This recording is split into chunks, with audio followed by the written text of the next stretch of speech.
সুপ্রভাত বন্ধুরা, আজ হলো 17 মার্চ, 2 চৈত্র মঙ্গলবার।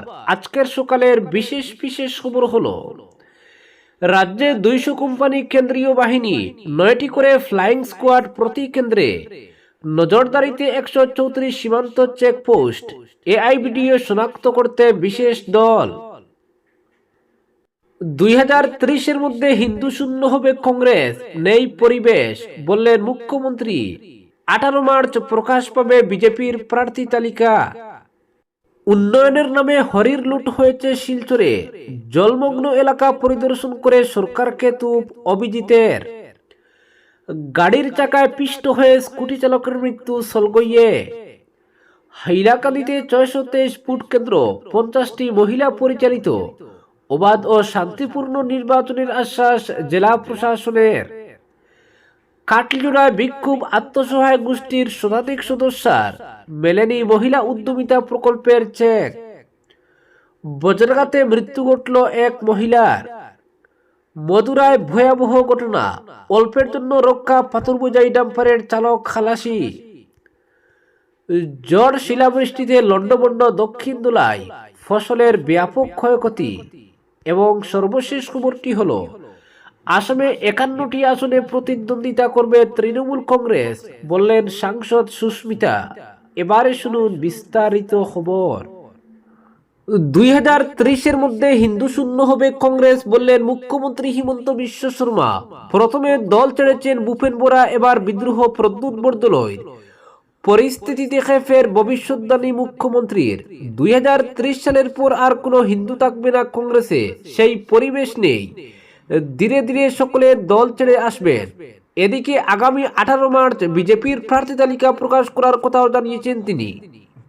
কংগ্রেসে গৌরব গগৈর বিরুদ্ধে বিদ্রোহের পরিবেশ দেখে সোমবার মুখ্যমন্ত্রী সংবাদ মাধ্যমে বলেন, কংগ্রেসের পরিবেশ অত্যন্ত খারাপ, হিন্দুরা দলে থাকতে পারবেন না।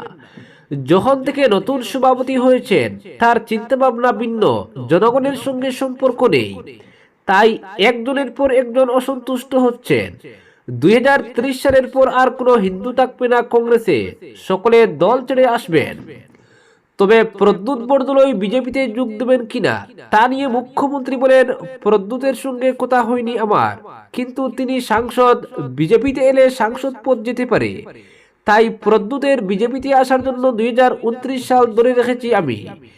কিছুদিন আগে ভূপেন বোরাও বিজেপিতে যোগ দিয়েছেন কংগ্রেস ছেড়ে। মুখ্যমন্ত্রীর সঙ্গে আলোচনা করেই সিদ্ধান্ত নেন তিনি।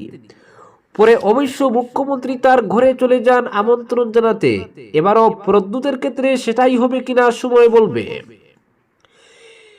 এদিকে আগামীকাল 18 মার্চ বিজেপির প্রার্থী তালিকা ঘোষণার কথাও জানিয়েছেন তিনি। মুখ্যমন্ত্রী বলেন, কাল বিজেপির প্রার্থী বাছাইয়ের জন্য প্রথম বৈঠক হবে দিল্লিতে। 18 মার্চ বসবে সংসদীয় বোর্ডের সভা, সেদিনই প্রার্থী তালিকা প্রকাশ পাবে বিজেপির। সব কেন্দ্রের প্রার্থী নিয়ে একটি তালিকায় প্রকাশ পাবে। একটি কেন্দ্রের প্রার্থী নিয়ে সমস্যা থাকলে ভিন্ন কথা, কিন্তু এক তালিকায় সব প্রার্থীর নাম প্রকাশ করা হবে। পরবর্তী খবরটি হলো বিধানসভা নির্বাচনের আনুষ্ঠানিক প্রক্রিয়া সোমবার থেকে শুরু হয়ে গেল। রাজ্যের 126টি বিধানসভা কেন্দ্রের রিটার্নিং অফিসাররা এদিন ভোটের আনুষ্ঠানিক বিজ্ঞপ্তি জারি করেছে, তাই প্রার্থীরা এখন থেকে মনোনয়নপত্র জমা দিতে পারবেন। সুষ্ঠুভাবে নির্বাচন পরিচালনার জন্য ইতিমধ্যে রাজ্যে 200 কোম্পানি কেন্দ্রীয় সশস্ত্র পুলিশ বাহিনী এসে পৌঁছেছে। তাছাড়া ভোটের জন্য বিশেষ পর্যবেক্ষক হিসেবে নিয়োগ করা হয়েছে রাজস্থান ক্যাডারের অবসরপ্রাপ্ত IAS অফিসার মনোজিৎ সিংকে। সোমবার গুয়াহাটিতে এক সংবাদ সম্মেলনে আসামের মুখ্য নির্বাচনী অফিসার অনুরাগ গোয়েল জানান, নির্বাচন কমিশন ভোটের নির্ঘণ্ট প্রকাশের পর আজ বিজ্ঞপ্তি জারি করা হয়েছে। মনোনয়নপত্র জমা দেওয়ার শেষ দিন হচ্ছে 23 মার্চ। এরপর 24 মার্চ মনোনয়নপত্র পরীক্ষা করা হবে। 26 মার্চ মনোনয়নপত্র প্রত্যাহারের শেষ দিন। ভোট গ্রহণ করা হবে 9 এপ্রিল। ভোট গ্রহণ চলবে সকাল 7টা থেকে বিকেল 5টা অবধি। তবে কোনো ভোটার বিকেল 5টার আগে ভোট কেন্দ্রে প্রবেশ করলে ভোট দেওয়ার সুযোগ পাবেন। মুখ্য নির্বাচনী অফিসার জানান, রাজ্যে মোট ভোটারের সংখ্যা 2,50,21,413। এর মধ্যে 18-19 বছর বয়সের নতুন ভোটারের সংখ্যা 6,28,093 জন এবং 100 ঊর্ধ্ব ভোটারের সংখ্যা হচ্ছে 2,482 জন। তবে 20 থেকে 29 বছর বয়সী ভোটারের সংখ্যাই সর্বাধিক 66,55,376 জন।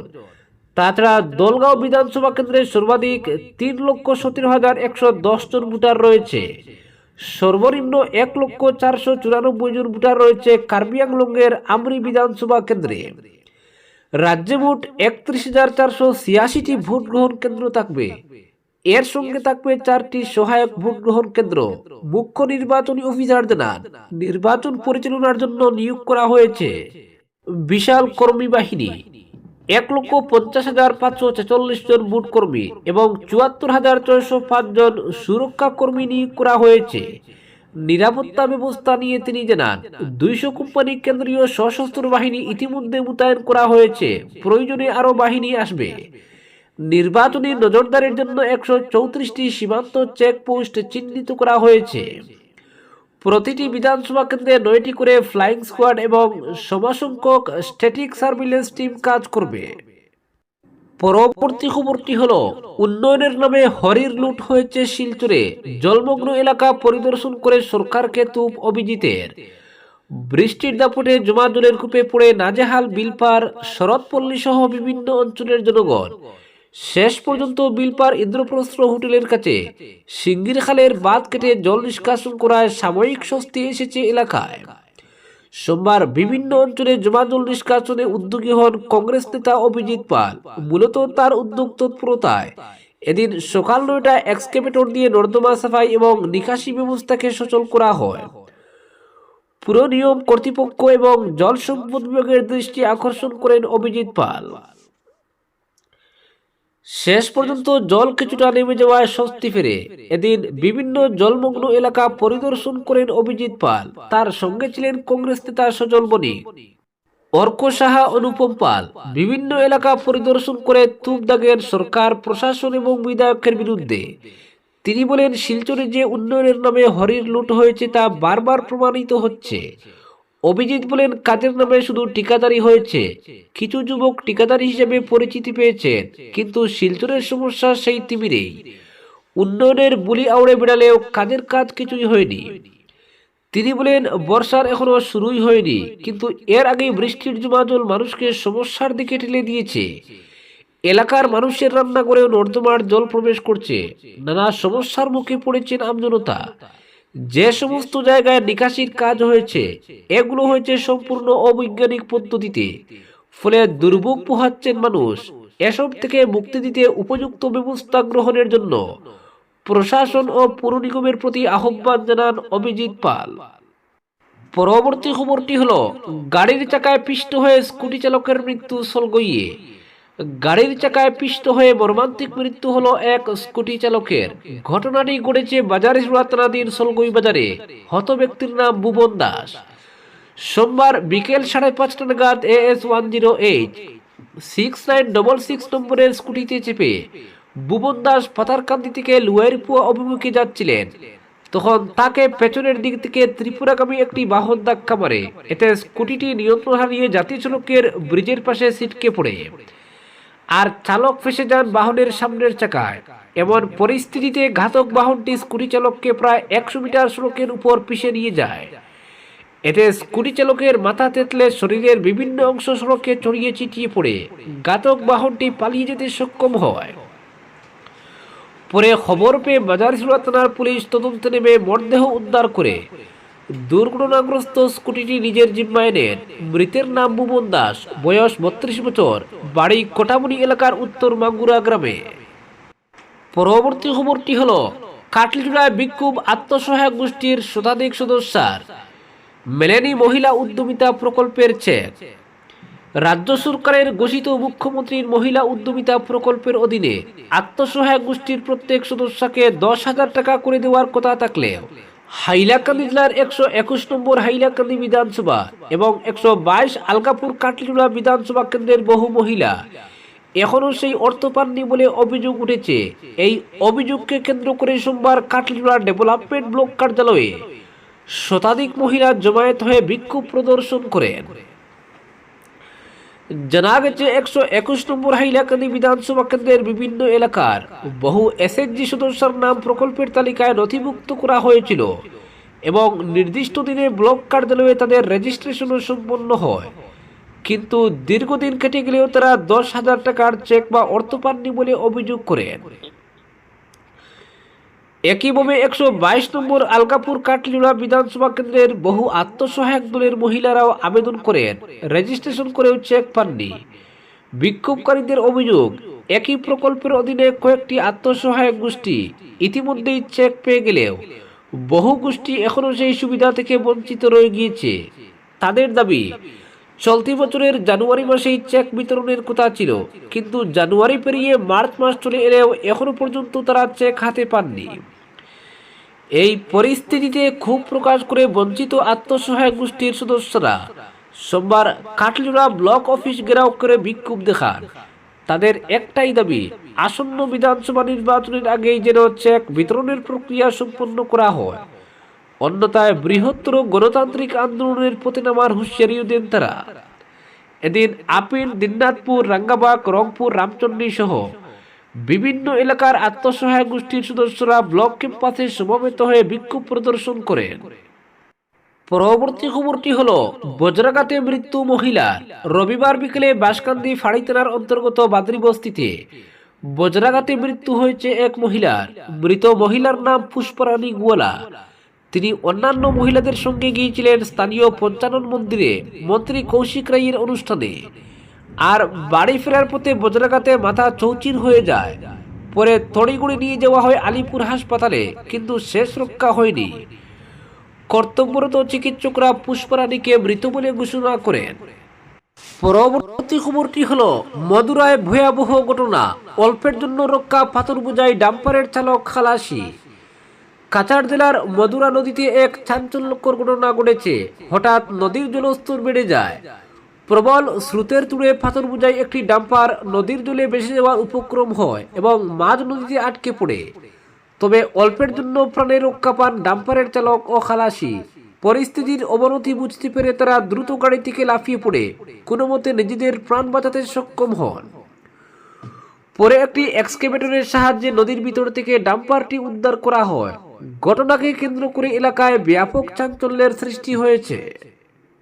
পরবর্তী খবরটি হলো, ঝড় শিলাবৃষ্টিতে লন্ডভন্ড দক্ষিণ দোলায়, ফসলের ব্যাপক ক্ষয়ক্ষতি। বসন্তেই প্রকৃতির ভয়াবহ তাণ্ডব। চৈত্রের শুরুতেই 3 দফার ঝড় ও প্রবল বৃষ্টিতে লন্ডভন্ড হয়ে গেল দক্ষিণ দোলাইয়ের বিস্তীর্ণ এলাকা। রবিবার রাতের সেই প্রাকৃতিক দুর্যোগে ঘরবাড়ি হারিয়ে খোলা আকাশের নিচে বহু পরিবার। শিলাবৃষ্টির তীব্রতায় শত শত করে টিনের চাল যাত্রা হয়ে যাওয়ায় চরম বিপাকে পড়েছেন সাধারণ মানুষ। এদিকে সুযোগ বুঝে টিনের কালোবাজারের অভিযোগও উঠছে এক শ্রেণীর ব্যবসায়ীর বিরুদ্ধে। রবিবার সন্ধ্যা 7:30 নাগাদ প্রথম দফার ঝড় ও প্রবল শিলাবৃষ্টি শুরু হয়। মাত্র 10 থেকে 15 মিনিটের এই তাণ্ডবে দক্ষিণ দোলাইয়ের ইসলামাবাদ, সপ্তগ্রাম, লোকনাথপুর, আরজানপুর, বনগ্রাম, বাগা, জয়দনপুর ও রাজাঘাট সহ বেশ কয়েকটি গ্রাম লন্ডভন্ড হয়ে যায়। রাত 10:30 নাগাদ দ্বিতীয় দফা এবং তার 8 ঘন্টার ব্যবধানে তৃতীয় দফার শিলাবৃষ্টিতে ব্যাপক ক্ষয়ক্ষতির মাত্রা কয়েক গুণ বেড়ে যায়। জোরে বহু গাছপালা উপড়ে পড়ার পাশাপাশি অনেক কাঁচা ঘর সম্পূর্ণ ভূপতিত হয়েছে। পাকা ঘরের জানালার কাঁচ ভেঙে গিয়েছে। বড় আকারের শিলার আঘাতে শত শত ঘরের টিনের চাল ফুটো হয়ে চালনির মতো অবস্থা হয়েছে। প্রথম দফা জুড়ে চাল ফুটো হয়ে যাওয়ায় পরবর্তী 2 দফার বৃষ্টিতে ঘরের ভিতরেই আক্ষরিক করতে হাবুডুবু খেতে হয় বাসিন্দাদের। আসবাবপত্র থেকে শুরু করে মজুত পড়া খাদ্যশস্য সবই ভিজে নষ্ট হয়ে গিয়েছে। দফায় দফায় শিলাবৃষ্টিতে শত শত বিঘা কৃষিজমির ফসল সম্পূর্ণ নষ্ট হয়ে গিয়েছে। পরবর্তী খবরটি হলো, আসন্ন আসাম বিধানসভা নির্বাচনে তৃণমূল কংগ্রেস রাজ্যের 51টি আসনে প্রতিদ্বন্দ্বিতা করার প্রস্তুতি নিচ্ছে বলে জানিয়েছেন দলের সাংসদ সুস্মিতা দেব। তিনি জানান, নির্বাচনে প্রার্থী হওয়ার জন্য দলের কাছে মোট 78টি আবেদন জমা পড়েছে। এর মধ্যে যাচাই বাছাই করে 51টি আবেদন চূড়ান্তভাবে নির্বাচন করা হয়েছে।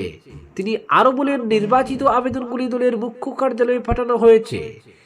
সেখানেই চূড়ান্ত সিদ্ধান্ত নিয়ে প্রার্থীদের নাম ঘোষণা করা হবে। দলের পক্ষ থেকে আশা প্রকাশ করা হয়েছে যে আসন্ন নির্বাচনে তৃণমূল কংগ্রেস শক্তিশালীভাবে প্রতিদ্বন্দ্বিতা করবে। আজকের বিশেষ সংবাদ এখানেই সমাপ্ত।